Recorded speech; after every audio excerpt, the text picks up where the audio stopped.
మీ ఎలాంటి వ్యాపార ప్రకటనలకైనా వెంటనే మా ఛానల్ సంప్రదించండి. నమస్తే.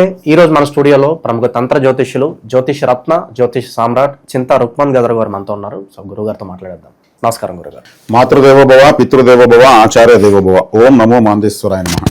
గురుగారు, అక్టోబర్ మాసం విశేషంగా మేషరాశి వాళ్ళకి ప్రజెంట్ ఎలాంటి ఫలితాలు ఉండబోతున్నాయి, ఎలాంటి పరిస్థితులు ఎదురవుతాయి, ఓవరాల్గా ఎలాంటి జాగ్రత్తలు తీసుకోవాలి ప్రత్యేకంగా ఈ మాసం?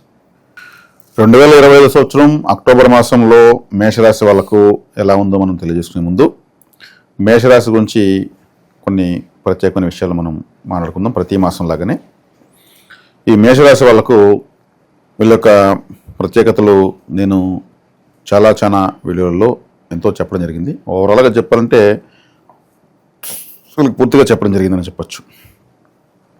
మరీ ముఖ్యంగా మేషం అనేది కాలపురుషుడికి మొదటి రాశి, తల అని చెప్పచ్చు. మన మేషం నుంచే ప్రారంభమవుతుంది కాలపురుషుడు యొక్క స్వరూపం. కాబట్టి అందుకే వీళ్ళకు హెయిర్ ఫాలింగ్ కానీ, హెడేక్ కానీ, లేదు తలకు సంబంధించినటువంటి దెబ్బ తగలడం కానీ చిన్నప్పుడు జరిగే అవకాశాలు ఎక్కువ అనమాట. ఎందుకంటే అశ్విని నక్షత్రంతోనే మేషరాశి ప్రారంభమవుతుంది. అశ్విని నక్షత్రం వచ్చి కేతువుకు సంబంధించినటువంటి నక్షత్రం. కేతువుకు తల లేదు అసలు. తల రాహు, మొండం కేతువు. అంటే తలలేని నక్షత్రంతో కాలపురుడికి తల అయినటువంటి రాశి జ్యోతిష్ శాస్త్రం ప్రారంభమవుతుంది. అంటే ఇక్కడ జ్యోతిష్ శాస్త్రాన్ని రాహుకేతువులు శాసించినట్టుగా, రాహుకేతులు లేకపోతే జ్యోతిషం లేదండి. సర్పగ్రహాలు అంటాం కానీ అవి లేకపోతే అసలు జ్యోతిషం లేదు. వీటికే ఈ సర్ప నక్షత్రాలకే 4 పాదాలతో ఏ రాశిలోనూ నక్షత్రాలు చీల్చబడలేవు. మేషము, సింహము, ధనస్సులో ప్రారంభమయ్యేది కేతు నక్షత్రాలతోనే. మిథునము, తుల, కుంభరాశుల్లో నడి నక్షత్రంగా రాహు నక్షత్రాలు ఉన్నాయి. వీళ్ళకి సంపూర్ణ బలం వీళ్ళకే ఉంది. అందుకే వీళ్ళిద్దరు సంపూర్ణ బలం వీళ్ళకే ఉంది కాబట్టి ఈ రాహుకేతుల మధ్యలోని గ్రహాలు ఉంటే ఏ యోగం పనిచేయదు, కాలసర్ప దోషంగా వచ్చేస్తుంది. కాబట్టి ఈ మేషరాశి అనేది తల లేనటువంటి నక్షత్రం, గ్రహం యొక్క నక్షత్రంతో ప్రారంభమవుతుంది. కాబట్టి వీళ్ళకి తలకు సంబంధించిన సమస్యలు ఉంటాయి. వీళ్ళకి సంబంధించిన విషయాలకు సంబంధించి వీళ్ళకు రాని ఐడియాలు వేరే వాళ్ళకైతే వస్తాయి. వేరే వాళ్ళకైతే ఐడియాలు బ్రహ్మాండంగా ఇస్తారు, వేరే వాళ్ళకైతే బాగా ఉపయోగపడతారు. వీళ్ళ వల్ల వీళ్ళు చూస్తే ప్రయోజనం తక్కువ ఉంటుంది. అందరికీ అన్ని చేస్తావు, మరి నీ విషయంలో నువ్వు ఎందుకు ఫెయిల్యూర్ అవుతున్నావు అంటే దానికి ఏం చెప్పలేరు. అన్నీ సక్సెస్ఫుల్గానే చేస్తారు కానీ ఫెయిల్యూర్ అయిపోతారు. అంటే వీళ్ళకి వచ్చే కాడికి తల వీళ్ళకి పనిచేయలేదని అర్థం. ఇది ఒక ప్రకృతి విచిత్రం అని చెప్పచ్చు. అదేవిధంగా ఈ అశ్విని 1వ పాదంలో ఉన్న వాళ్ళకి కన్ఫ్యూజన్ విపరీతంగా ఉంటాయి. ఎందుకంటే ఈ గ్రహము ఏ గ్రహం అశ్విని 1వ పాదం ఎంటర్ అయిందంటే 0 డిగ్రీస్లో ఉంటుంది. 0, 1, 2, 27, 28, 29 డిగ్రీస్లో ఉన్న గ్రహాలు పని చేయవు. కన్ఫ్యూజన్స్ 0 డిగ్రీస్, 1 డిగ్రీ, 2 డిగ్రీ, 28, 29 ఈ డిగ్రీస్లో ఏ గ్రహం ఉన్నా సరే, ఏ రాశులైనా సరే, ఏ నక్షత్రంలో అయినా సరే, ఈ ఏ రాశులైనా ఈ విధంగా ఉంటే ఆ నక్షత్ర ఆ డిగ్రీస్లో ఉన్న గ్రహం పనిచేయదు. అందుకే 1వ పాదం అంటే ఏముంది, 0 నుంచి స్టార్ట్ అవుతుంది. 4 పాదాలు ఉన్నాయి అశ్వినికి. 1వ పాదంలో పుట్టిన వాళ్ళకి కన్ఫ్యూజన్స్ లైఫ్ టైం ఉంటాయి. ఈ సిరీస్ని ఏ పాదంలో పుట్టిన వాళ్ళకి ఎలా ఉంటుందో కూడా మనం తొందరలో స్టార్ట్ చేద్దాము. ఎందుకంటే పాదాల రీత్యా కూడా వాళ్ళ జీవితం నిర్ధారించబడుతుంది. ఎందుకంటే డిగ్రీస్ డిసైడ్ అవుతాయి. అశ్విని నక్షత్రం 1వ పాదం 0 డిగ్రీ స్టార్ట్ అవుతుంది. కాబట్టి అశ్విని 1వ పాదంలో ఉన్న వాళ్ళకు కన్ఫ్యూజన్స్ ఉంటాయి. కన్ఫ్యూజన్స్ ఉంటే ఇంక లైఫ్ ఏం బాగుంటుంది. వాళ్ళు ప్రతి ఒక్కటి కన్ఫ్యూజన్. మ్యారేజ్ లైఫ్ కన్ఫ్యూజనే, తర్వాత సంతాన విషయం కన్ఫ్యూజనే, ఉద్యోగం కన్ఫ్యూజనే, వీళ్ళ డెసిషన్స్ కన్ఫ్యూజనే, జీవితంలో ప్రతి ఒక్కటి కన్ఫ్యూజన్లో ఉంటుంది. అయ్యో వాళ్ళంత కన్ఫ్యూజన్ ఒక లీటర్ స్వామి అంత పెట్టుకుని మనం కన్ఫ్యూజ్ అయిపోతాం అంటూ ఉంటారు. వాళ్ళకు 0 డిగ్రీస్లో నేను చెప్పినటువంటి 0, 1, 2, 28, 29 డిగ్రీస్లో గ్రహాలు ఎక్కువగా ఉంటాయి. కాబట్టి ఫైనల్కి వచ్చేది కన్ఫ్యూజన్ అయిపోతారు. ఒక స్టేజ్ ఎక్కుతారు, ఒక అవార్డు తీసుకుంటారు. ఆ అవార్డు తీసుకుని దగ్గర పోయేటప్పటికి వీళ్ళు షేక్ అయిపోతారు, కన్ఫ్యూజ్ అయిపోతారు. దాన్ని ఇలా ఎందుకు ఎలా షేక్ అవుతారు, బాగానే వచ్చావు కదా స్టేజ్ పైకి అంటారు. నాకెందుకు అక్కడికి వెళ్ళేకాడికి షివరింగ్ వచ్చేస్తుంది. ఏం మాటల్లో మంచి స్పీకర్ పై మైక్ పుట్టినవాడు కన్ఫ్యూజ్ గురైపోతాడు, అన్కంఫర్ట్గా ఉంటారు. కాబట్టి ఇక్కడ నేను అశ్విని నక్షత్రం వాళ్ళకు, అంటే మేషరాశిలో అశ్విని నక్షత్రం 1వ పాదంలో పుట్టిన వాళ్ళకు స్వభావం చెప్పాను. అదే భరణిలో పుడితే లౌక్యం ఎక్కువ తెలుసు వాళ్ళకు. వాళ్ళంత లౌక్యం తెలిసిన వాళ్ళు ఇంకొకరు ఉండరు. అందుకే భరణిలో పుట్టిన వాళ్ళు ధరణి నేలగలరు అంటారు. అది ఎందుకు చెప్పారంటే దుర్యోధనుడు భరణి నక్షత్రం పుట్టాడు. ఆయన చక్రవర్తి, మన ధర్మరాజు చక్రవర్తి అని అంటారా దుర్యోధన చక్రవర్తి అనే పేరు దుర్యోధనుడికి తెలుసు. ఆయన అప్పుడు ప్రజలకు ఏం కావాలో మాత్రం వాళ్ళ నాడు తెలుసుకుని పరిపాలించాడు. ధరణి నేలగలరు అంటే రాజ్యాన్ని సుభిక్షంగా చూసుకున్నాడు. అన్నదమ్ములతో గొడవలు అది వేరే. ఇక కృత్తిక 1వ పాదం మాత్రమే ఉంటుంది. ఎక్కడ? మేషరాశిలో. మేషరాశిలో 1వ పాదం ఉంటే ఏమి, అది చివరి డిగ్రీస్లో ఉంటుంది. 28, 29 డిగ్రీల్లో, 30 డిగ్రీల్లో ఉంటుంది ఆ పాదం. కృత్తిక 1వ పాదంలో పుట్టిన వాళ్ళు, అశ్విని 1వ పాదంలో పుట్టిన వాళ్ళు విపరీతమైన కన్ఫ్యూజన్స్ ఉంటాయి. ఇది మేషరాశి స్వరూపం. భరణిలో పుట్టిన వాళ్ళు మాత్రం మంచి లౌక్యం, సమాజ లౌక్యం తెలుసుకుంటారు. ఆ అమ్మాయి పుట్టినా అబ్బాయి పుట్టినా అవతల వాళ్ళకి ఎట్లా చెప్పితే మనకు సరెండర్ అవుతారు, ఎలా చెబితే మనకు మంచి జరుగుతుందో అలా చెప్తారనమాట. అంటే మధ్యలో భరణి నక్షత్రం మాత్రం బలంగా ఉంది. ఈ భరణి నక్షత్రంలోనే కామాఖ్య కాళికాదేవి. కాబట్టి మేషరాశి యొక్క ప్రత్యేకతలు ఇప్పటివరకు మనం చెప్పినటువంటి ప్రత్యేకత ఇదనమాట. ఇంకా ఈ మాసం తీసుకుంటే 4వ స్థానంలోకి మన గురు భగవాన్ వారు వెళ్తున్నారు, కంఫర్ట్ జోన్లోకి. వీళ్ళకి మంచిది. ఆడ కేంద్రాలు కోణాలు అనేది కాదు, ఆడ ఉచ్చ స్థితి 4వ స్థానము. వీళ్ళకు విద్యాస్థానం, సుఖ మాతృ స్థానము, వీళ్ళ సొంత గ్రామము, వీళ్ళ సొంత ఊర్లో వీళ్ళకి వాల్యూ పెరుగుతుంది. ఈ మేషరాశి వాళ్ళకు 4వ స్థానం గృహస్థానం కాబట్టి వీళ్ళకి గృహస్థులు అవుతారు. అంటే ఖచ్చితంగా మ్యారేజ్ అవుతుంది. ఒక గృహస్థుడు కావాలంటే మ్యారేజ్ కావాలా. నా గృహస్థానంలోకి ఉచ్చస్థితి గ్రహం వెళ్తా ఉంది. భాగ్యాధిపతి 4వ స్థానంలోకి వెళ్తున్నారు కాబట్టి వీళ్ళకి ఖచ్చితంగా మ్యారేజ్ అవుతుంది. అమ్మాయిలు అయితే తల్లి అవుతారు, అబ్బాయిలు అయితే తండ్రి కూడా అవుతారు. అంటే సంతాన భాగ్యం కూడా ఉంది. సంతాన కారకుడే కదా పోయి ఉచ్చస్థితి పొందుతున్నాడు. కాబట్టి 4వ స్థానంలో గురువు వీళ్ళకి చాలా వేళ్ళు సూపర్. లాభస్థానంలో రాహు సూపర్.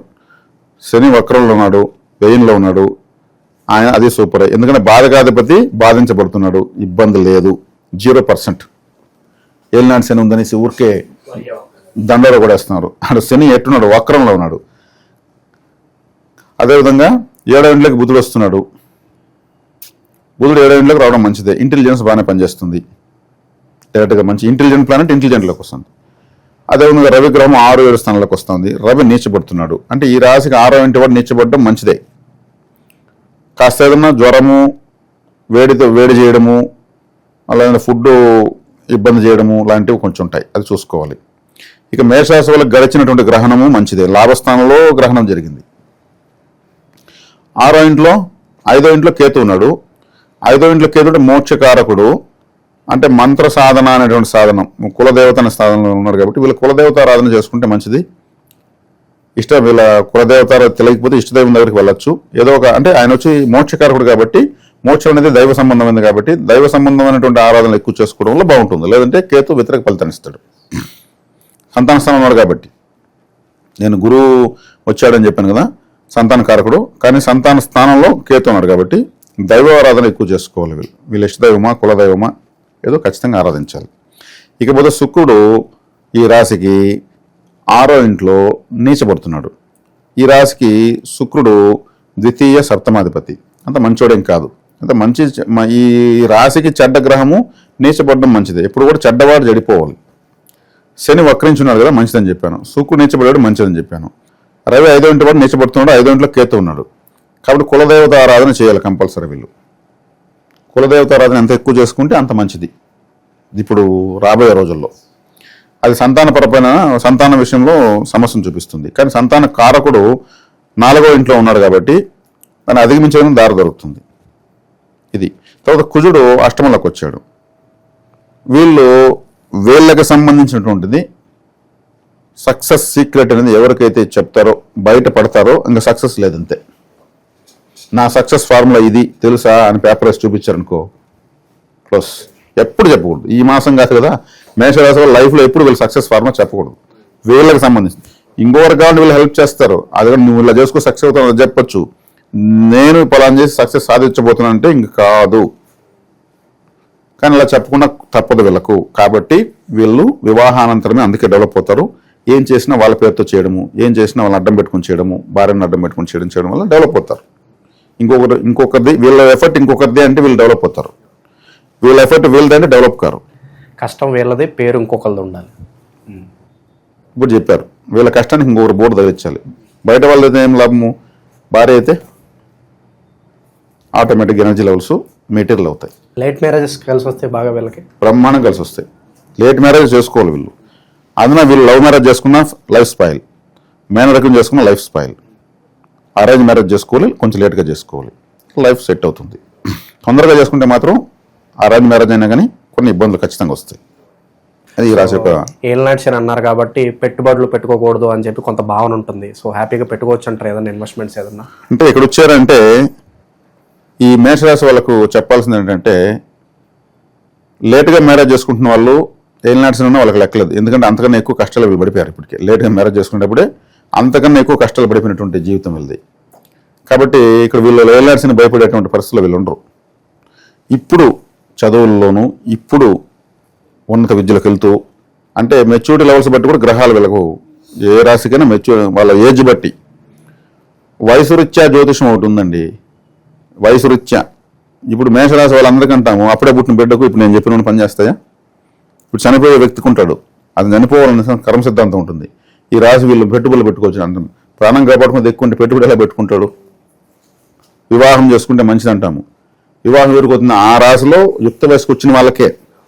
కాబట్టి వయసు రీత్యా జ్యోతిషం ఒకటి ఉంది, దీన్ని ఇంకా నేను తీసుకురావాలా. కాబట్టి ఇప్పుడు వివాహ వయసులో ఉన్న వాళ్ళకి మంచిది. ఏలినాటి శని ఉంటే కూడా వీళ్ళకి లెక్కలేదు. దాన్ని 4 ఏలినాటి శని వీళ్ళు అనిపించేసాడు. ఏలినాటి శని రాకపోయినా అంతకు 4-5 రెట్లు బాగా వీళ్ళు అనిపించేస్తారు. కాబట్టి వయసులో ఉన్న వాళ్ళకు, ఉన్నత విద్యలో వెళ్ళే వాళ్ళకంతా ఏలినాటి శని పనిచేస్తుంది. అదే వివాహం చేసుకునేటువంటి వయసు వచ్చిన వాళ్ళు ఇప్పుడు గృహస్థానంలోకి గురువు వస్తున్నాడు కాబట్టి చక్కగా ఏలినాటి శని వీళ్ళకి పని చేయదు. ప్రాక్టికల్ చూసుకోవచ్చు. కావాలంటే ఒక 40-50 దాటిన వాళ్ళు కూడా ఏలినాటి శని భయపడరు. వీళ్ళు భయపడు ఆ టైంలో ఆపోహలు పెట్టుకుంటూ కూడా ఈ వీడియో చూసిన తర్వాత ధైర్యం తెచ్చుకుంటారు. ఆల్రెడీ వాళ్ళు ఒకసారి చూసేసి ఉన్నారు కాబట్టి వీళ్ళకి ఏలినాటి శని రాకపోయినా దాని మించిన దాని జయజనానికి కష్టాలు వీళ్ళు పడి ఉంటారు. వీళ్ళకు ఉన్న ప్రత్యేకత అది, అందుకు చెప్తున్నా. కాబట్టి శనేర అంటే బాగా పరిపక్వత ఉన్నవాడిని బాధ పెట్టాడు, పరిపక్వత లేనివాడిని నేర్పిస్తాడు. ఇది నువ్వు ఇబ్బంది పడితే ఇది నేర్చుకుంటావు. ఈ రాశికి బాధగాధిపతి శనేశ్వరుడు వ్యయంలో పడిపోయాడు. ఏలినాటి శని వీళ్ళకు 2.5 years పనిచేయదు. 2.5 years తర్వాత పనిచేస్తుంది. అది కూడా ఎట్లా పనిచేస్తుంది? అశ్విని వాళ్ళని మొదట బాధ పెడుతుంది, ఆ నక్షత్రంలోకి వస్తుంది కాబట్టి. మళ్ళా భరణి వాళ్ళని ఆ నక్షత్రంలోకి వస్తుంది కాబట్టి మళ్ళీ కృత్తిక వాళ్ళను ఏ నక్షత్రంలోకి ఎంటర్ అవుతుంటే ఆ నక్షత్రం వల్ల నాలో తొక్కుంటూ వెళ్తాడు ఆయన. ఇప్పుడు అశ్వినిలోకి ఎంటర్ అయినంత మాత్రాన కృత్తిక వాళ్ళు భయపడాల్సిన అవసరం లేదు, భరణి వాళ్ళు భయపడాల్సిన. ఆ నక్షత్రానికి దగ్గరికి వచ్చే కొద్దికి డిగ్రీస్ జరిగే కొద్దికి అప్పుడు ఎఫెక్ట్ వస్తుందన్నమాట. అట్లా నక్షత్రాల గురించి మాట్లాడుకుందాం గురుగారు. ఎవరు ఎలాంటి జాగ్రత్తలు తీసుకోవాలి విశేషంగా? ఇక్కడ అశ్విని నక్షత్రం అనేటువంటి మనం ఆహార పదార్థాలు తెలియజేస్తున్నాము. అశ్విని నక్షత్రం అనేది లెమన్ రైసు, మనం తినేటువంటి మురుకులు అదేవిధంగా ఉన్నటువంటి పదార్థాల్లోనే కూడా తెలియజేస్తుంది. భరణి నక్షత్రం అంటే మనం ఆపాలు అంటాం కదా, ఆపం అనేది భరణి నక్షత్రం. కృత్తిక నక్షత్రం అంటే మనకు వడలు, గారెలు, వడలు లాంటివి. కాబట్టి అశ్విని నక్షత్రం వాళ్ళు ఆపాలు ఎక్కువగా తినచ్చు, సంపత్తార నక్షత్రానికి సంబంధించిన ఆహారము. భరణి నక్షత్రం వాళ్ళు వడలు ఎక్కువ తినచ్చు, కృత్తిక నక్షత్రం వాళ్ళు జిలేబీ ఎక్కువ తినచ్చు. వీళ్ళకు ఫేవరెట్ ఫుడ్ అనమాట. అదేవిధంగా మనము వేద నక్షత్ర సూచన చేస్తున్నాము. ఏ నక్షత్రం వాళ్ళు వివాహం చేసుకోకూడదు, బంధుత్వం చేయకూడదు, ఫ్రెండ్షిప్ చేయకూడదు అనేసి. అశ్విని నక్షత్రం వాళ్ళు జ్యేష్ఠ నక్షత్రం వాళ్ళని వివాహం చేసుకోకూడదు, భరణి నక్షత్రం వాళ్ళు మూలా నక్షత్రం వాళ్ళని పెళ్లి చేసుకోకూడదు, అదేవిధంగా రోహిణి నక్షత్రం వాళ్ళు ఉత్తరాషాఢ నక్షత్రం వాళ్ళని వివాహం చేసుకోకూడదు. ఇలా చేసుకుంటే లేనిపోయిన సమస్యలు కొని తెచ్చుకున్నట్లు. వాళ్ళు వదిలించుకునే వరకు వీళ్ళకి సమస్యలు తీరవు. సో కొన్ని ప్రదేశాలకు వెళ్ళి ఆ బ్రీతింగ్ తీసుకుంటే మంచిదని మాట్లాడుకుంటున్నాం కదా, వీళ్ళు ఎక్కువగా ఎటువంటి ప్రదేశాలకు వెళ్ళి ఆ గాలిలో ఉంటే బాగుంటుంది అంటారు? ఇప్పుడు అశ్విని నక్షత్రం వాళ్ళు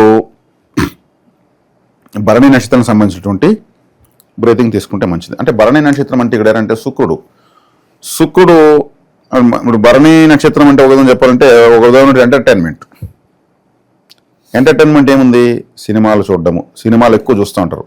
ఎక్కువ చూస్తే వీళ్ళు రిలాక్స్ అవుతారు. ఎందుకంటే అశ్విని నక్షత్రం అంటే కేతు నక్షత్రము, కేతువు తలే లేదు. వీళ్ళు ఎప్పుడైతే ఈ సినిమా చూస్తారో లేని సంతోషం, ఎంటర్టైన్మెంట్ చాలా అవసరం వీళ్ళకు. సినిమాలు చూడడము ఎక్కువగా ఈ మనకు సంతోషకరమైన విషయాలకు ఎక్కువ దగ్గర కావాలి. ఒక స్టేజ్ షోలకు, ఒక డ్యాన్స్ ప్రోగ్రామ్స్కి, ఇట్లా వాటికి వెళ్ళే కొద్దికి వీళ్ళకి సంతోషం లోడ్ అవుతుంది అనమాట. ఆ ప్రదేశాలకు ఎక్కువగా వెళ్ళాలి. ఎంటర్టైన్మెంట్ చాలా ఇంపార్టెంట్. అదే భరణి నక్షత్రం వాళ్ళు కృత్తికా నక్షత్రానికి సంబంధించినటువంటి ఎనర్జీ లోస్లోకి వెళ్ళాలన్నమాట. అంటే భరణి నక్షత్రం వాళ్ళు కృత్తిక అన్నప్పుడు ఏమవుతుంది? కృత్తిక అంటే ఏమి? దీపము. కృత్తిక అంటే వెలుగు, క్యాండిల్, లైటు, టార్చ్ లైటు, యజ్ఞము, హోము, ఇవంతా కూడా ఎక్కడ వెలుగుంటే అక్కడ. అందుకే కార్తీక మాసం, కృత్తిక నక్షత్రం ఉన్న మాసంలో దీపాలు ఎక్కువ పెడతారు. కాబట్టి వీళ్ళు ఎక్కువ దీపాలు పెట్టడం వల్ల వీళ్ళకు సంపత్కరంగా ఉంటుంది. అదేవిధంగా లైటింగ్ షోలు, స్టేజ్ షోలు, తర్వాత వచ్చేక్కడికి ఎక్కువగా కాంతివంతమైనటువంటిది అని అర్థం. వీళ్ళకి కానీ టక్మని కరెంట్ ఆఫ్ అయిందంటే బెల్ల డిసప్పాయింట్ అవుతారు. వీళ్ళు చీకరంటే వీళ్ళకి చిరాకు, అసలు మైండ్ పనిచేయదు, బ్లాక్ అయిపోతుంది వీళ్ళకి. కాబట్టి వీళ్ళు ఎప్పుడు పెట్టినా ఎక్కువ దీపాలు పెట్టే కొద్దికి, ఎక్కువగా ఆలయాలకు వెళ్తే ఎక్కువ దీపాలు పెట్టేసి రావాలి. వీళ్ళు చాలా ఉల్లాసంగా, ఉత్సాహంగా ఉంటారు. భరణి నక్షత్రం వాళ్ళు. కృత్తికా నక్షత్రం వాళ్ళు దీన్ని చేసుకోవచ్చు అంటే రోహిణి నక్షత్రానికి సంబంధించినటువంటి బ్రీతింగ్లోకి వెళ్ళాలన్నమాట. రోహిణి నక్షత్రం అంటేనే మనకు ఎక్కువగా గోశాలకు వెళ్ళచ్చు, అదేవిధంగా చెప్పాలంటే వెన్నెలను ఎక్కువ ఆస్వాదించవచ్చు. వెన్నెట్లో చంద్రుడు కూడా కర్పూర హారతి ఇవ్వచ్చు. చంద్రుడికి పాల పదార్థాలు వెళ్ళేలా చూపించి కర్పూర హారతి ఇవ్వచ్చు. చంద్రుడు వెన్నెల ఉన్నటువంటి వాల్పేపర్ పెట్టుకోవచ్చు. వెన్నెల అనేటువంటి పేర్లు ఉంటారు కదా, కొన్ని వెన్నెలను పెట్టుకుంటారు. జాబిల్లి అని పేరు పెట్టుకుంటారు. చంద్ర అని, చంద్రమహేష్ అని, చంద్రకాంత్ అని, చంద్రకళ అని, ఇటువంటి పేర్లు ఉన్న వాళ్ళతో వీళ్ళు ఉండొచ్చు. అటువంటి ఆ పేర్లు ఉన్నటువంటి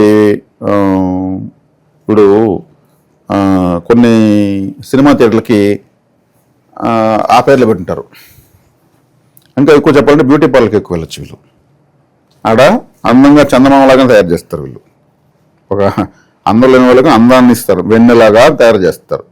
అటువంటి ఇవన్నీ వీళ్ళు కనెక్ట్ చేసుకోవచ్చు. బ్యూటీ పార్లర్స్, సౌందర్య సాధనాలు, అంటే సౌందర్యకరమైనటువంటి ప్రదేశాలకు వీళ్ళు వెళ్ళొచ్చని అర్థం.